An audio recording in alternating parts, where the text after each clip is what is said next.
2024 meeting of the Beacon City School District Board of Education meeting. Please stand for the pledge. Pledge allegiance to the flag of the United States of America and to the republic for which it stands, one nation, under God, indivisible, with liberty and justice for all. Vicki, can you call the roll? Person? Here. Ms. Flynn? Delayed. Mr. Lyon? Here. Ms. McNair? Here. Ms. Cush? Excused. Mr. Cheddar? Excused for tonight? Yeah. Mr. White? Excused. Ms. Hewer? Here. Ms. Stadler? Here.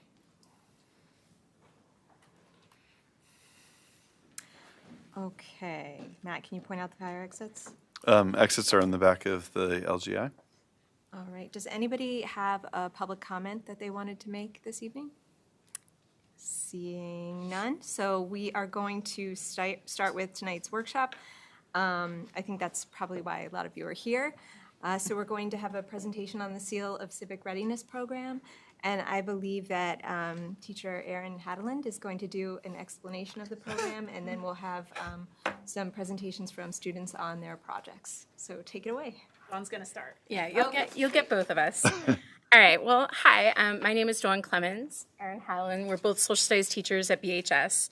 And today we're excited to share with you several student projects from the New York State Seal of Civic Readiness program at BHS. This initiative is designed to empower our high school students, equipping them with skills and knowledge they need to become engaged and active members in their communities. To earn this prestigious seal, students engage in various activities, including community service, participation in civic organizations, and coursework that emphasizes critical thinking and problem-solving skills. This initiative fosters a sense of responsibility and encourages students to become informed, active citizens who advocate for positive change. This program not only gives students recognition on their diploma and their cords at graduation, but provides students who are struggling to pass a 5th Regents exam an alternative pathway to graduation. Last year, we graduated 24 students with the seal, and we're on path to at least triple it this year. For the past 2 years, we've had numerous student seal projects go forward to the Beacon City Council via a participatory budgeting process.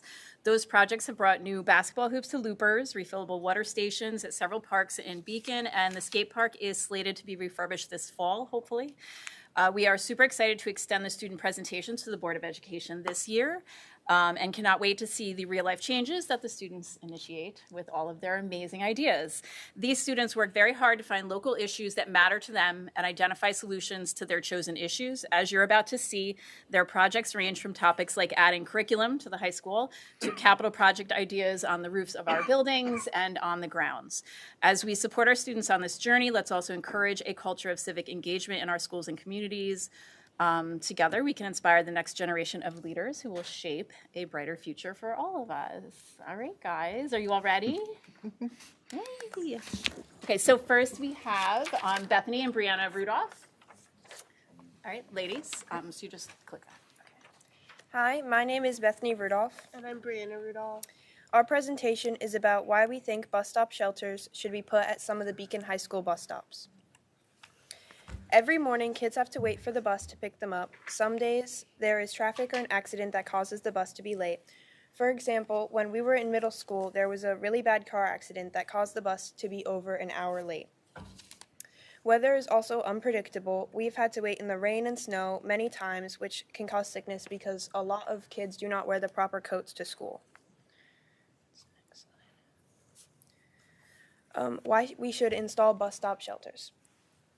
Installing the bus shelters will protect students from the rain and wind. They will also have a place to sit if the bus is taking a long time, and when it's dark in the morning, they will have a safer place to stand than just on the side of the road. And if we add reflective paint to the sides, it will further protect the children from drivers. The statistics. We know that there are many bus stops in the Beacon School District, but getting these shelters for a few of the most populated stops would help the students a lot. Some of the statistics. For the 5 months of the school year, students are walking up to the bus stop in the dark. This means they are not visible to cars and trucks, which is very dangerous for the students. New York has 120 days of precipitation, which is rain or snow every 3 days. And other schools on their websites also have frequently asked questions. One of them is why their buses are always late. So it's not just like a Beacon issue, that it could be changed like across the country. To install a wooden one is around $1,500, and to install a glass and metal framed one is $6,000 to $7,000. And these are some examples of what we're proposing. And that's it.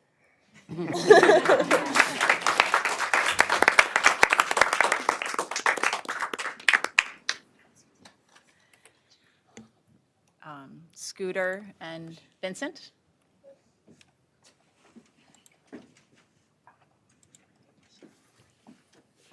So that works.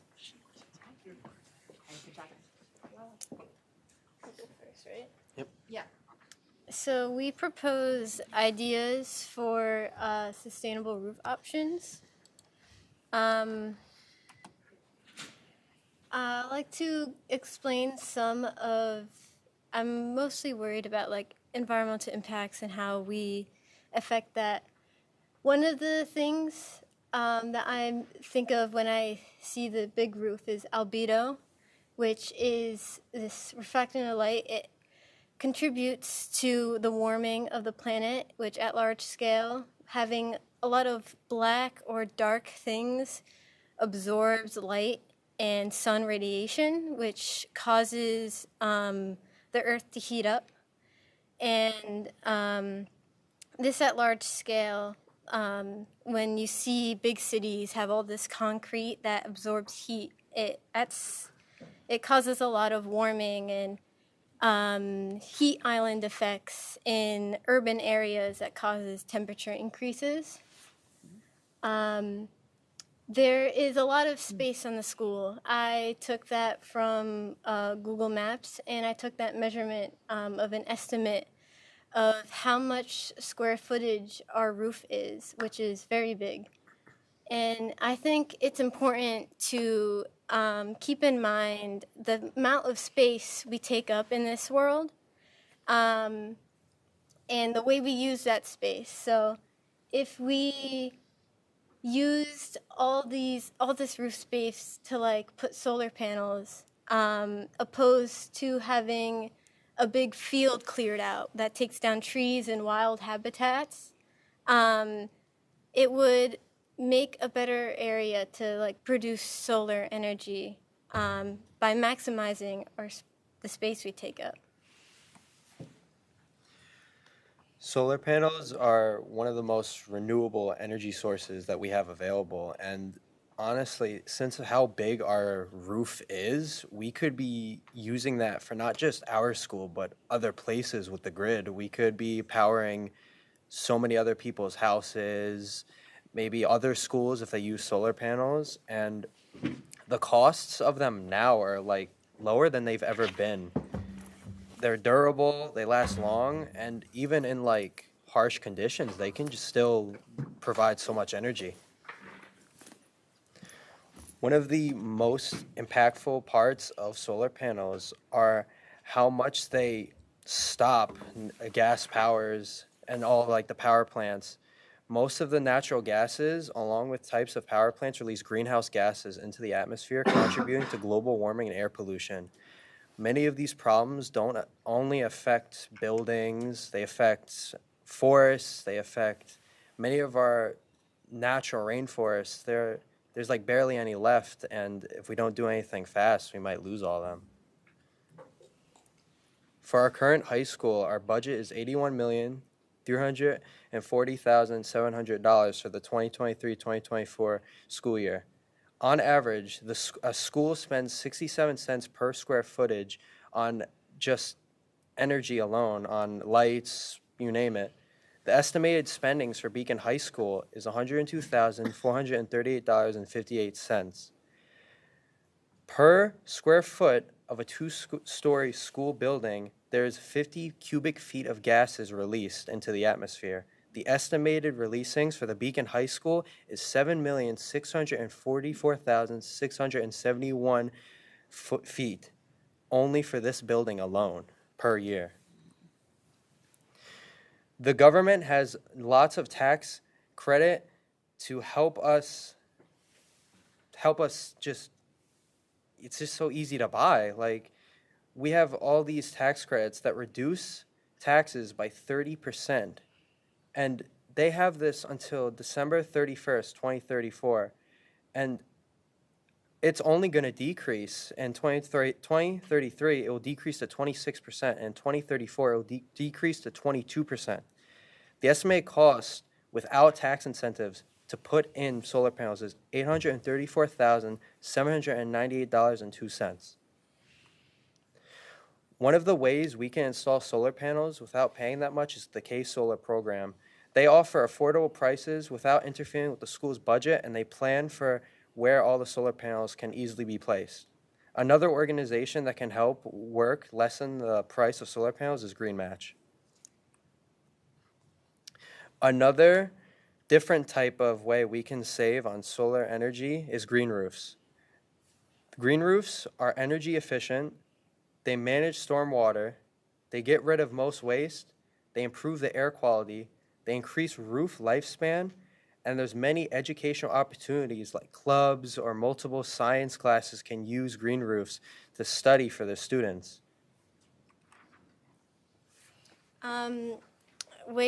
The process of like getting a green roof installed would have processes to talk to structural engineers to like check the roof if we're applicable to put in this kind of roof, because there are some special parameters because it does add weight to the building. And then after talking to a structural engineer, you'd talk to a roof contractor that would go more in depth about what would work best for our environment and exactly a quote on how much it would cost. But using the estimate of $20 per square meter, if we covered the entire building with a green roof, it would be around $284,085.25. There are different types. There's 3 different examples of types of green roofs that would be at different costs depending on which costs you would be more likely to do. The extensive green roof is smaller and cheaper, but then the intensive one you see is thicker. You could grow bigger plants on, but it is more expensive. I also thought of the idea, there's also ways when you grow plants on the roof, you could grow food on there too. If that would be something you're interested in, you could sell it, the food you grow on the roof, if that was something you're interested in doing. And when it comes to installing a green roof, there are the layers that you need to install. There's like a waterproofing membrane, a root barrier, a filter, and a drain, and then it's just the dirt on top of that with the plants. This is a big project, as you can tell, and it doesn't have to all be done at once. It could be done in stages, so it's not such a big load on the school and its finances. And you also don't have to choose between doing a green roof or a solar roof. Like, this is both. You could do some sections, have a couple solar panels. One section could have a little green roof section, and you could build that over time. And it would be such an amazing kind of this image to do something this big would be incredibly admirable, hopefully, for people around, and hopefully it inspire other buildings and other schools to do the same thing. And that's where we really see the difference in overall environmental benefits, is when everyone starts to learn off each other and influence each other, and they start making these positive changes that help better the world. Thank you.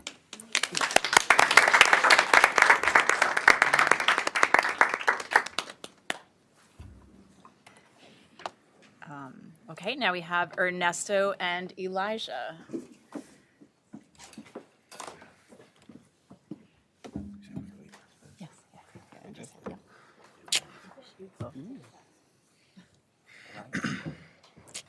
So we did the project on a pitch for a culinary food arts class or like a home and careers class for the high school.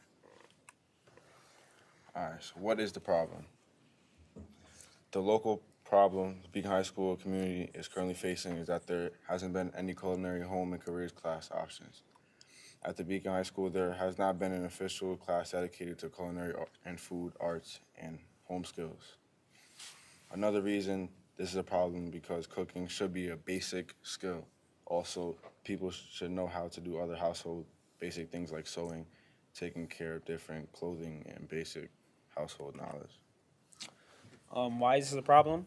This is a problem because not having a home and careers or a culinary class is an issue because young adults, after they graduate or even before they graduate, should know the basics of cooking, cleaning, just taking care of themselves at home. So with the home and careers class, this will teach them the basic skills that they need to proceed as an adult. What are the causes of this problem? Some reasons for why the Beacon High School doesn't offer the home and careers classes can be due to the fact that the school needs like dozens of stoves, cooking equipment, sewing equipment. As you can see in the image, those are like kind of like the stoves. And it's truly an expensive investment. Also due to the fact that the school might not be able to afford it with the finances, and it requires a lot of work and procedures to create the class and make it happen. What are the effects of the problem? The effects of having a home and careers class or a culinary class is students will be able to learn basic skills to learn in the kitchen, just at home, like sewing, cleaning, and being able to fix other household problems. This is good because this gives them an easier life at home knowing these skills, so they won't have to, ask their parents to help them, or like an adult, they'll be able to do it by themselves. And these skills won't only just help you at home. It can help you with other things, such as helping somebody else clean, somebody else cook. That can make you some extra money on the side. Who can help with this problem? Some people can help with the problem in the class, the people of the city and the school board, and even other companies in Beacon. We can help by doing fundraisers like bake sales. You made this one, right? Yeah, like bake sales and selling candy to help collect money, so that we can put that forth buying the stoves, the cooking equipment, and the other things needed to actually perfect and build the class itself. Another potential solution is we partner with local businesses to offer mini internships or volunteer hours in whatever field the students are interested in, like a mini CTE. All right. So with some help and support from a home and careers teacher at the Roundabout Middle School, Miss Conklin, I had her. She was my home and careers teacher. Shout out to her. She would love to be the new home and careers teacher. So we had a talk and some advice from her. Home and careers is actually called the FACS, Family and Consumer Sciences, and the curriculum for this is actually, it lends itself to the high school level learning. When students are more mature and can make a more meaningful connection to the subject matter, FACS is not mandated at the high school level in New York State. It falls under the CTE. Since 2015, high school students in New York can graduate with the CTE diploma. And like college credits and basic learning This gives them like opportunities. an opportunity to take it as more of like not just a fun thing or a fun step, just like also school, prospering in school and their education and stuff like that. And that's it. Thank you.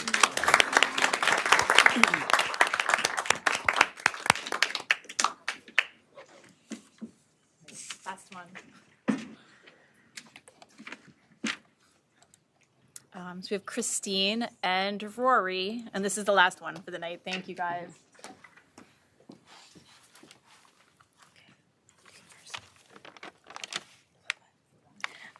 First, I'm Rory, and this is Christine.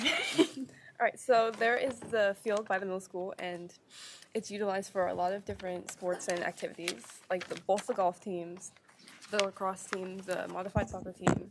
The middle schoolers use it for gym class, and Girls on the Run and some rec soccer leagues also use the field. So these are some photos of the field currently. The grass is just in awful state right now, and there's lots of divots and holes in the fields. These are some more photos. It's just really dry and dusty and hard to play on. It's not just in the fall. In the spring, when I have golf, it's the same type of. I have fallen so many times getting our golf balls after we've shot them, and it's just. It's a caution hazard. Alright. This issue affects a lot of people daily. It's unsafe for some students to participate on. You know, the holes and the divots can increase injury, and the school can be potentially liable for injuries if someone's parents decide that they'd like to sue. So there's a few solutions to the issues. There's sod, relaying the soil and planting grass, and turf.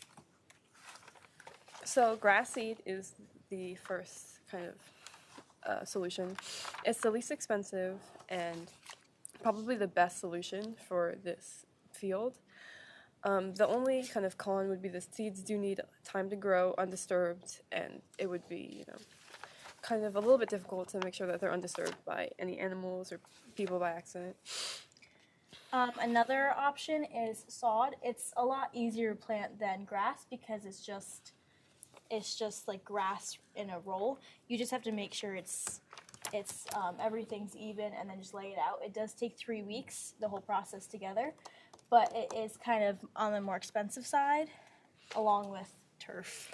Turf, we have one here at Beacon High School. I don't believe it's going to be, very bang for the buck. It's an option, but overall it seems too expensive. So sod, most fields are made up of a certain type of mix of different grass types, based on like the weather and the climate throughout the year. So to water it after it's rolled out, you need okay, well, let's go back. So laying sod, you start by preparing the soil, so you clear away all the grass and the rocks and the debris, and you have to level the soil and then loosen it up to help make sure that the roots can really hold and the sod can last for a long time. And you want to lay it in this kind of brick-like pattern and make sure that the seams don't line up so that it can hold better and just be overall stronger and more resilient. And so after that, you have to press it in the corners to make sure that they fit very tightly with no gaps. And then you get to the watering schedule, which in the beginning, after the sod is laid, you have to water it 2 to 4 times per day. And then as it goes on, you can water it less and less. In about 3 weeks, you can mow it for the first time. And then after that, you can adopt a less vigorous watering schedule. But it's important to stay consistent so that the lawn lasts as long as it should. With turf, it has some really good key advantages. It's really durable and requires little to no maintenance after it's installed, and you can use it all year round. It doesn't get damaged by the weather or anything. To install it, you just need to make sure that the field is really even, which roundabout, even though it has its holes, it's pretty even. You need to add a base layer for drainage and then roll out the turf and secure it with an infill, which stabilizes the turf and keeps the fiber upright. But it's very long lasting. It's just not really the right option for the budget right now for the middle school fields. So after all of our research and stuff, we concluded that the best option is grass seed. It is a very lengthy process, but it's the best option. So we're gonna go through and tell you the process and how much each process costs. So the soccer field is about 57,000 square feet, and to get it prepped, you need to bring in 142.5 yards of topsoil to lay down at 1 inch thick. At $50 per hour, that brings us to $7,125 plus delivery, which is about $525 for 7 loads. So to actually put the grass in, you need to loosen the existing soil and spread new topsoil across the entire field. And this will take about 2 days. And with the machinery and the work, it will cost about $125 per hour, which will add up to about $2,000 for 16 hours of labor. And so once that soil is set, that soil, the topsoil you just put down, you're ready to seed the field. It'll take about 400 pounds of seed, and each pound costs $2.75. So the total will come out to $1,100. And to give the grass, the best start, you'd also want fertilizer, which would cost about $400. In total, the project cost around $11,000, not including the labor to spread the seeds and maintenance to the field after planting. This includes the cost of the soil, the seed, the fertilizer, machine work, and delivery. We plan to mix the existing soil with the new topsoil to create an ideal growing environment. And once this field is seeded, it's important to stay off the grass for it to grow properly. So the best time to start the project would be in the spring or the fall. Fall is the best time because no one really uses it in the fall, but it's kind of far away. But if we do that, we'll have a strong and healthy field ready to use in time for future games and practices. And that's all we have right now, but if you have any questions, we'll be happy to answer them.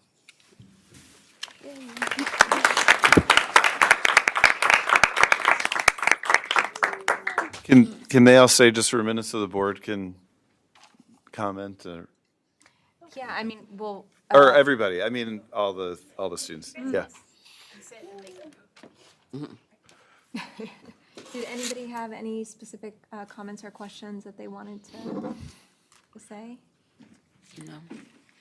I did want to thank you guys for coming and presenting your projects. It's really inspiring and amazing to see the work that you're doing, the way that you're thinking about solving problems in your community, and you're thinking about it from all these different perspectives, like cost and logistics and outcomes. I'm really impressed, and I'm so proud that our district is doing this. So thank you guys for participating, and thank you to the district for making this possible. Yeah, just some thoughts about each one. The first one, I know they're not here. They had to go to practice, but I think the key to that one is like finding a spot where maybe the city owns the property or maybe even us. But it's a great idea. Like I know some of our bus stops are kind of on people's yards or whatever, but I think there's some spots where we can totally do that.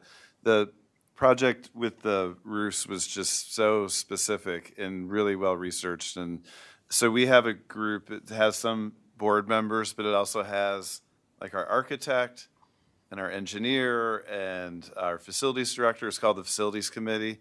And I'm just going to take your presentation and just bring it to the Facilities Committee because I think they would probably get a lot from that too. Solar is something that I definitely hear a lot about and from just community members, and you all really did a good job researching that. The Home and Careers, the cooking class, I love that you already have a teacher ready to transfer schools, which is just like, you're just getting like the personnel side down before anything else. But, I think back to when I was in high school. My high school was a little bit bigger, and this was a million years ago, but we had that program in our high school, and some of the graduates of that program are like, I'm from the Chicago area, are some of like the best chefs in Chicago now. And so like it can either teach you a life skill or it can give you a career. And the last project, I just want to say first, you were really, I thought, courageous not to mention all the goose stuff all over the field, so you tried to keep it professional. I appreciate that. But that is another issue with the field, right? The flock of geese are always in and out there. But that is an issue, and you really researched that one well too. Really thorough and specific. And so that one I'm going to bring to that same group, the Facilities Committee, and have them look at it. Some of these things are sometimes a little bit more complicated to do because it may involve like our voters' approval potentially. Sometimes there's other ways to do it too. But I think, because that is a heavily used field over there. And one of the things I think also with the field that I think you're getting at too is like on a non-school day, the community would be able to use it as well. So that's a great idea. Super inspiring. I don't think I ever want to give a presentation again because you all are very hard. Anne Marie, I'm sorry, you have to go next. But it was really, really well done and a great way to start tonight. So thank you all. Really appreciate it. Yeah, thank you guys.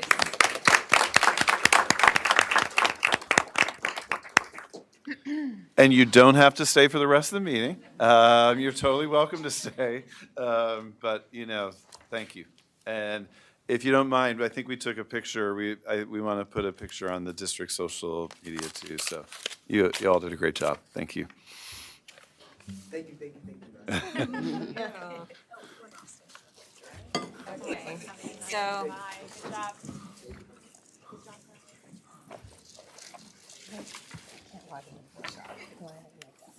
So Anne Marie, you do have to follow this tough act. Don't put such great ideas. Yeah, I know.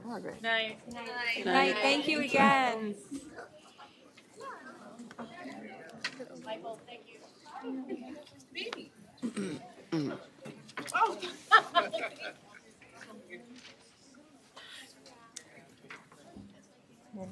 I want to wait 1 minute.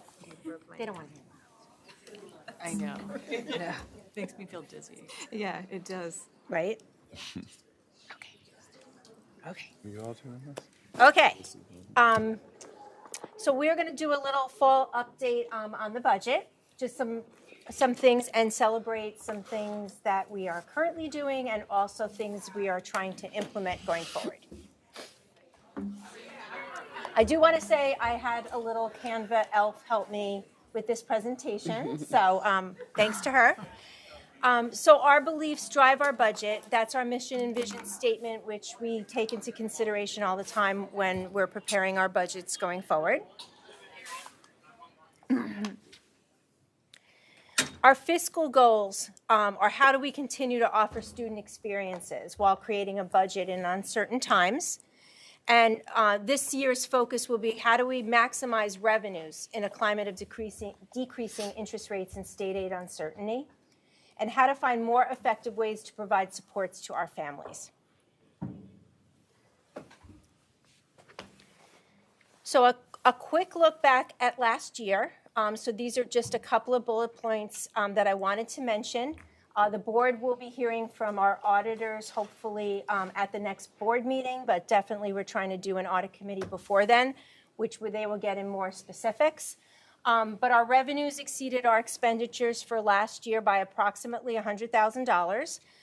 So that basically raised our unappropriated fund balance by 2.3%. So unappropriated fund balance means the money that you have like in a savings account, kind of stashed away in case it's needed for something. Reserve accounts are specific to certain things. So we have tax sociaria reserves. We have reserves for insurance. Like those are specific. Those balances remain flat.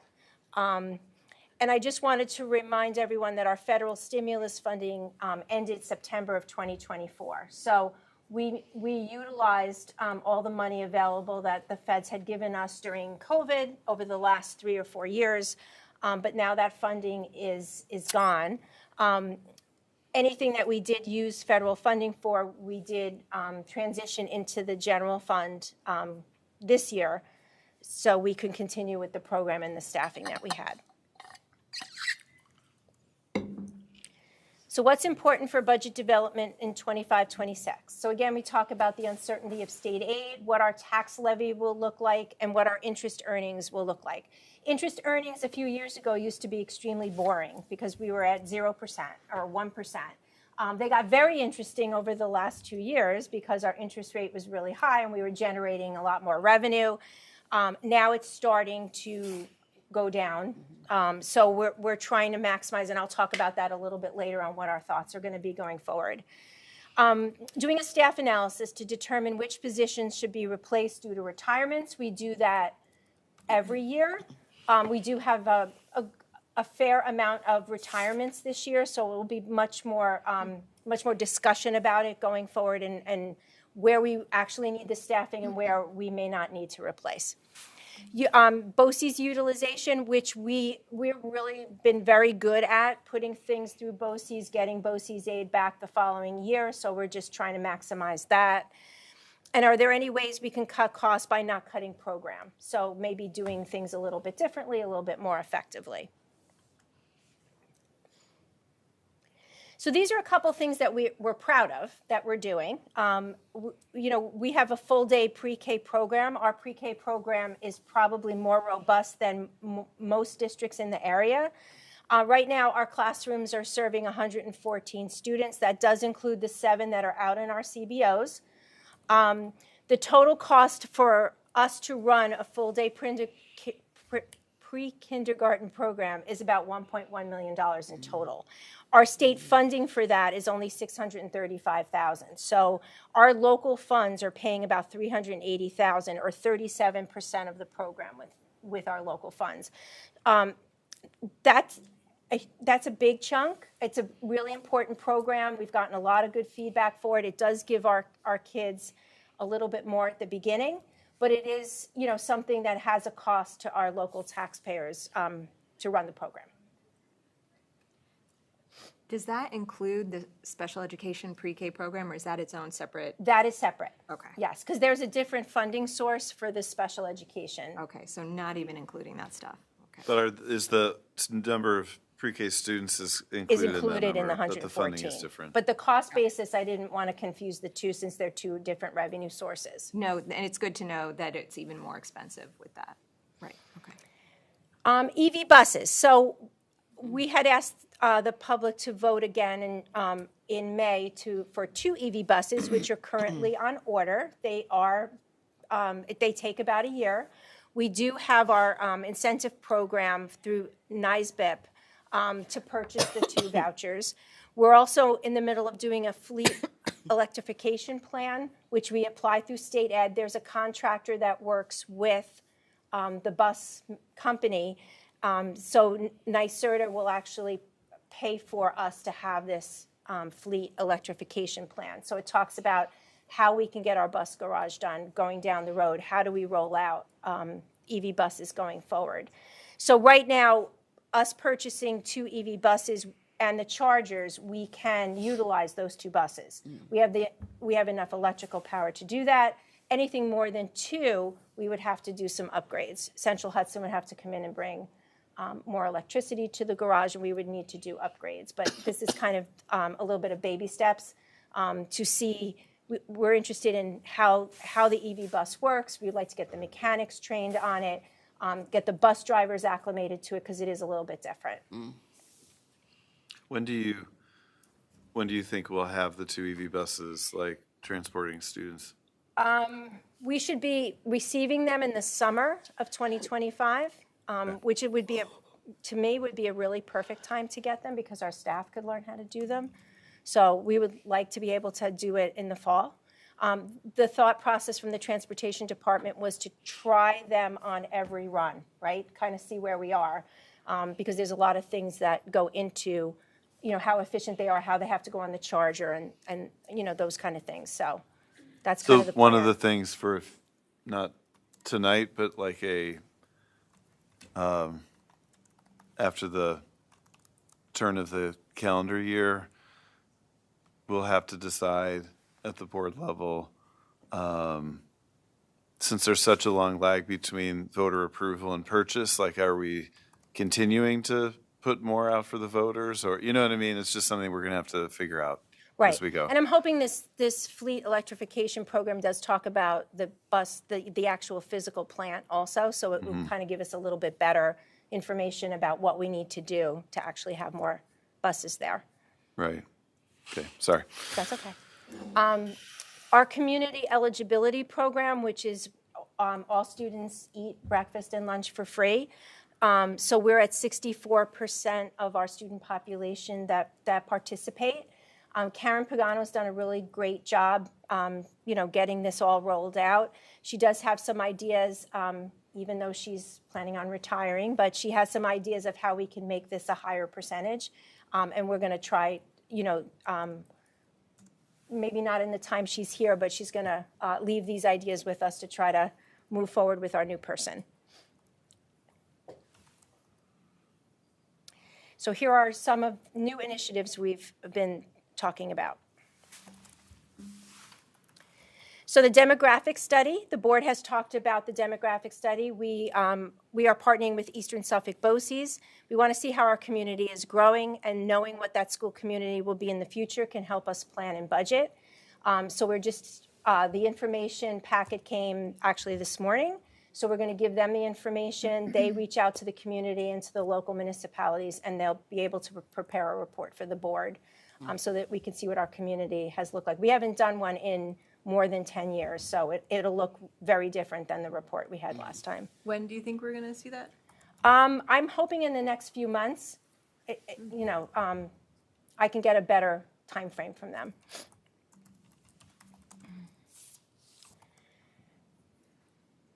We had talked about this more at audit committee, but sharing with the full board. We want to enter into a partnership with CashVest by 3+1. So what does that mean? This company is able to give the district that it works with ways to invest money. So the controller's office is very specific about how a school district can invest money and generate interest income. And there are ways that we currently do that. We use a cooperative called NILAF, which has been giving us a great return on money.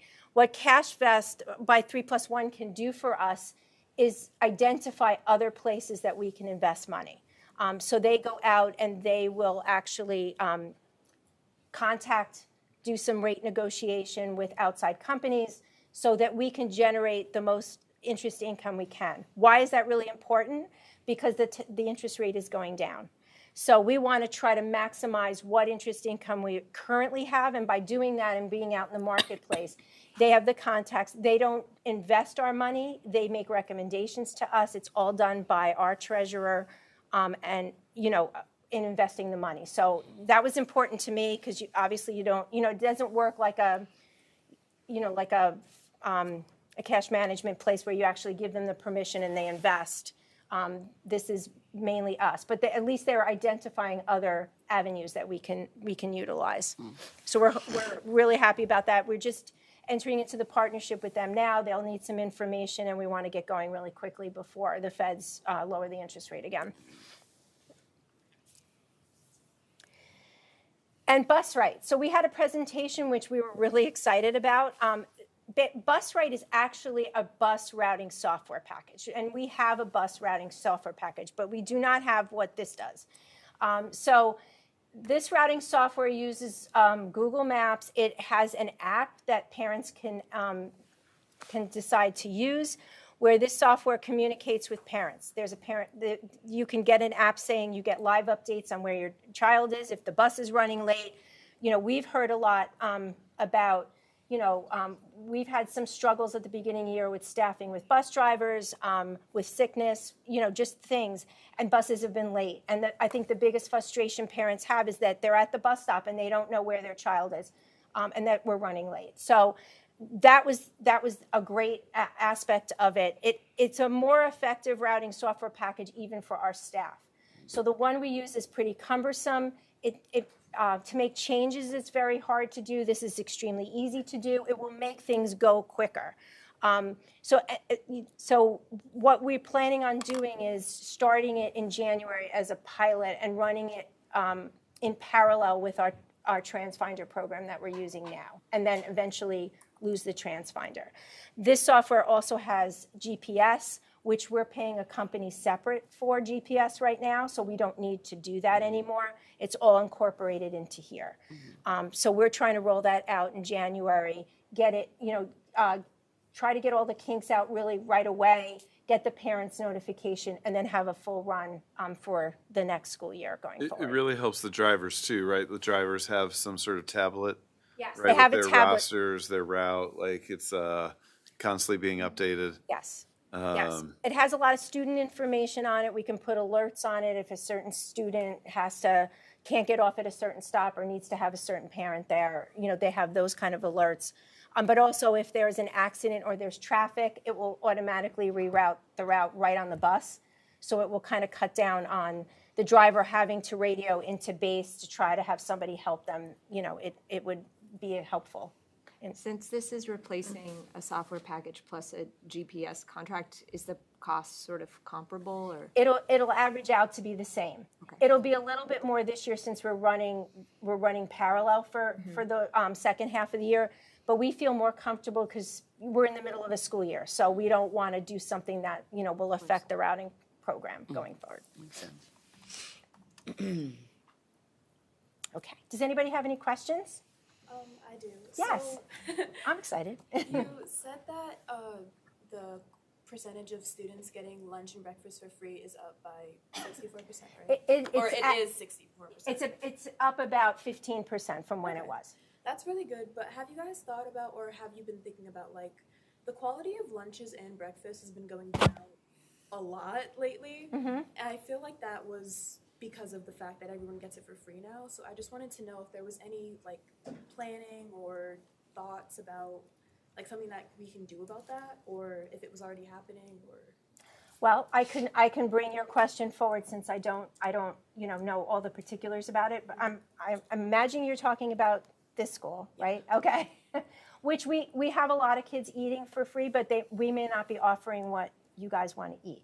Yeah, I understand that. I understand So you can't always give us what we want. Yeah. No, but that's a good point, and I'm glad you mentioned that because I can talk to I Ms. really just Pagano wanted about to that. ask, because especially with breakfast, like I feel like not all of the schools, the different grades in the schools, I mean, should be having like the same meals. For example, like for breakfast sometimes if there's like no cereal left, we'll get like Pop-Tarts, and there's something wrong with that. Who doesn't like a Pop-Tart? But it's not enough to keep a student through the entire day. It's like half a Pop-Tart and then a graham cracker and then the juice. Okay. I, for one, have 8th period lunch. And So you're hungry by 8th period. I'm starving by 8th period. And as someone who like does have to rely on like school breakfast, I just would hope that there's something to be done.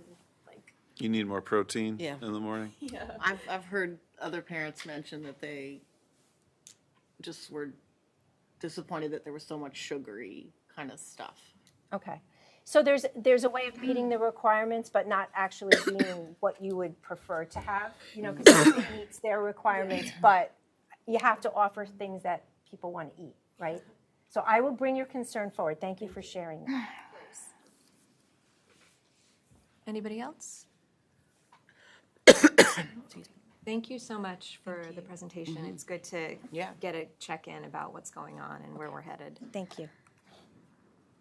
Okay.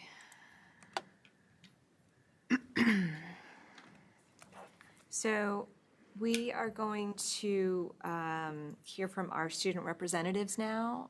I didn't know if any of you had anything you would like to speak to tonight. I can start on this side with Sarah and Nadine, right? Yeah. All right, I did it. Nothing particular. I think that presentation was really interesting, and I agree with what she said about the breakfasts and stuff.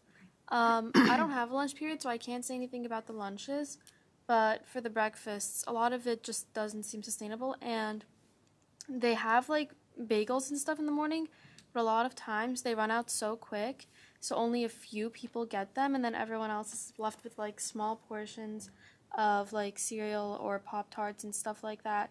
I know people who they get their free breakfast and then they pay for a second one because one isn't enough, and that seems to kind of to defy the point a little bit.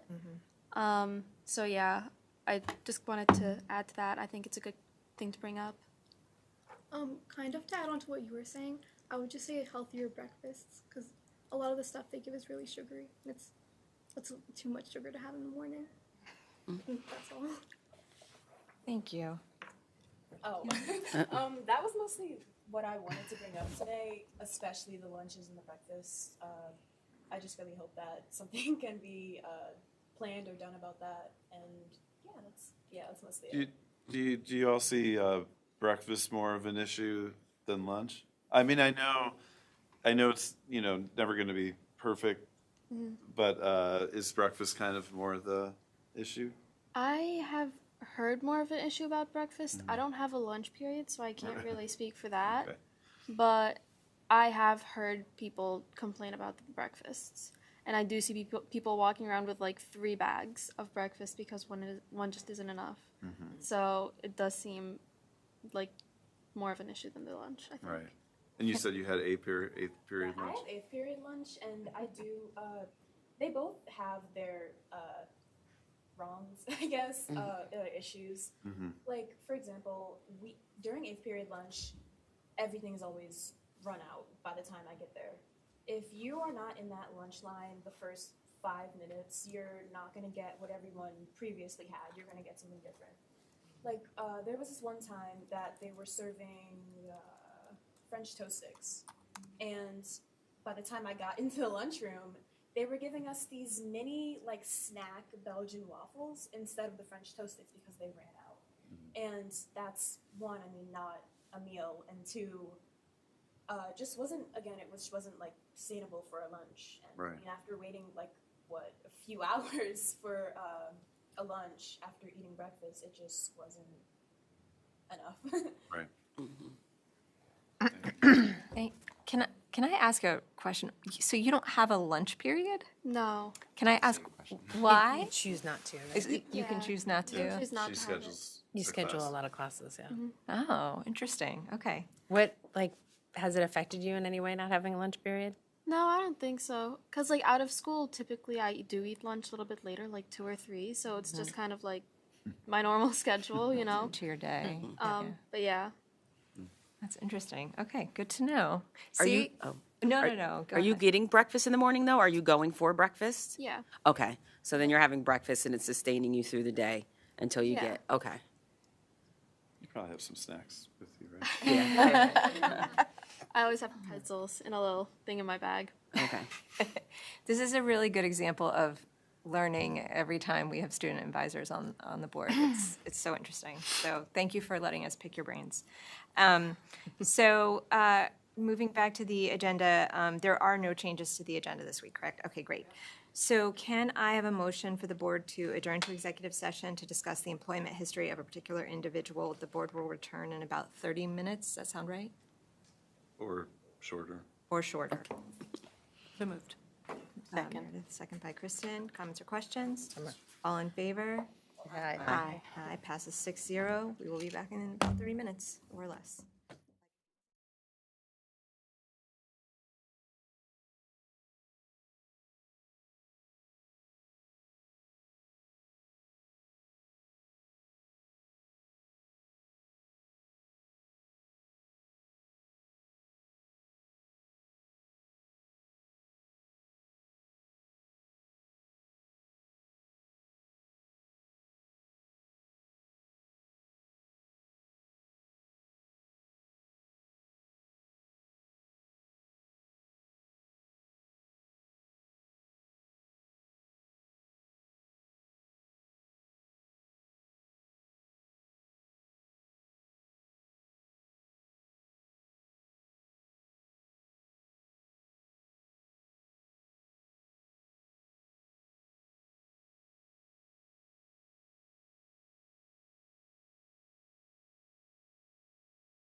So everybody is here from our small group tonight.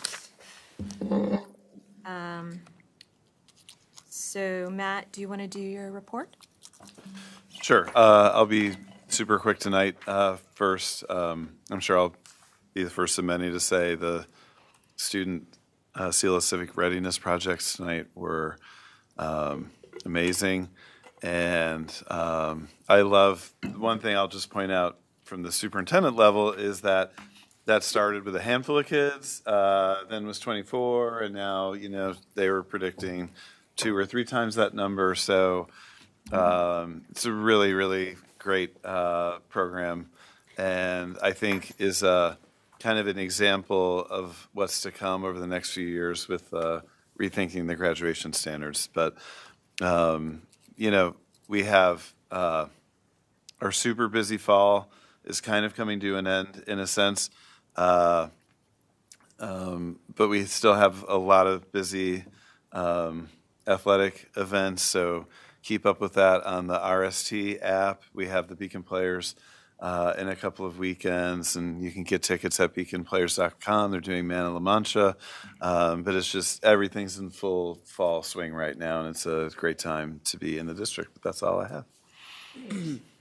All right, Semra? Yeah, I think those were really great presentations, great ideas. Maybe we can make some of them actionable. That's all. Thanks. Okay, great. Kristen? Yeah, just echoing that. I like the idea of identifying a problem and figuring out a way to solve it. And it would be good if we could at least move something through so that they can see that it can happen. But on some level, I like the idea of it, the projects going to relevant committees. And that's all I have. Thanks so much. Okay, great. Chris? Yep, just echoing appreciation for the students and also for the teachers. I think it takes a lot to get kids to that point where they can conceptualize and prepare and then deliver a really awesome presentation. So echo the excitement about tripling the size of that program and excited to see where we can move forward. And thanks, Anne-Marie, too, for the presentation tonight. Excellent. Lavon? I have nothing. Okay. Meredith? Same. The students were amazing. We have students here, and I hope we'll do it more often. I wanted to let everyone know at the last PRAL meeting, Matt had mentioned that because of our advocacy letter about the downstate development, the town supervisor, Ozzy Albra, had contacted him and asked for a board liaison. So since I'd been going to Texaco meetings, I said I'd be happy to add that. And there was a meeting on the 24th that I was invited to. There was also someone from the Glenham Fire District and from the Water and Pollution, and various attorneys, and then people from the Empire State Development. And it was a good meeting where we were really able to just say what we wanted to see out of this, and I basically just echoed what we mentioned in our letter. They're actually the fire. One of the people from the fire district is also one of our bus drivers, and he was able to emphasize our issues with hiring bus drivers, and that expanding our fleet would really be an effort for us. And but the one sort of actionable thing that came out of that is that they agreed to take whatever. Well, they said anyway that they would take whatever formula for estimating the number of students that we wanted, which has been a real point of contention for us in the past with other developments in Beacon. So I feel like that's a big win for us. So I did email our attorneys today and ask them what formula they would recommend. And I guess there will be another meeting scheduled sometime in the coming months, and I'll let you guys know. But the other things they talked about were just, we talked about wanting to have something where we did not have to build a new school, and that, we do have room in some of our schools, but, that Glenham is actually, is the district that this would be districted for, is actually quite full. It's our one elementary school that's pretty much to capacity. And so I talked a lot about just like how, in general, in developing community, you don't necessarily want to just put kids where it works. You want the kids to feel like they're part of a neighborhood and that they're going to school with kids that they live near.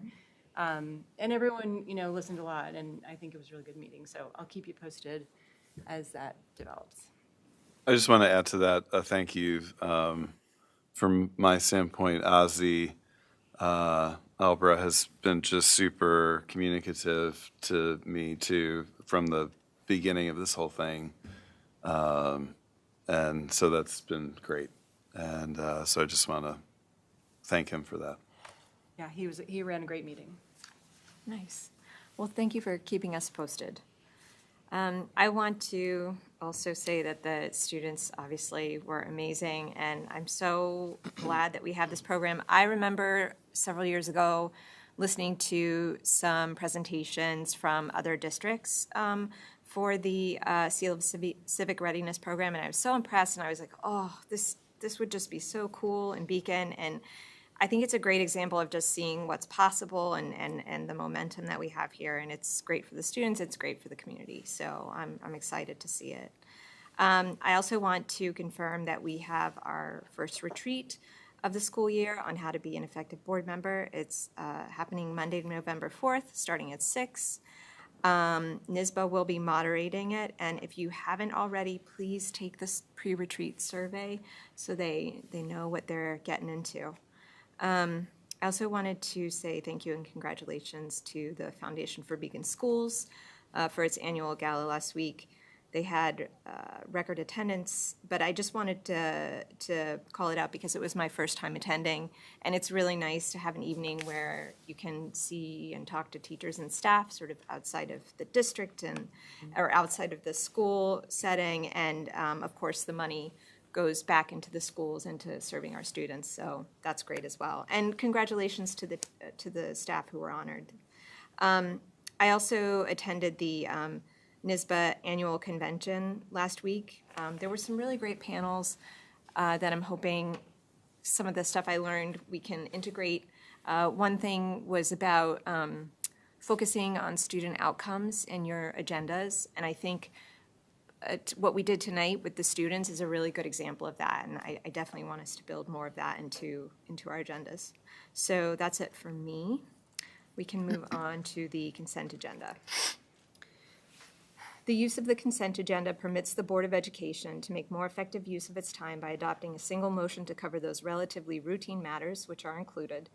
Any member of the board who wishes to discuss individually a particular piece of business on the consent agenda may so indicate, and then that item will be considered and voted on separately, thus preserving the right of all board members to be heard on any issue. Are there any items that any board members would like to have removed from the consent agenda? Hearing none, can I have a motion to approve 11.01 through 15.02? So moved. Chris, second? Second. Second. I just wanted to say thank you for the donation from Community Foundations of the Hudson Valley. Are there any other comments or questions?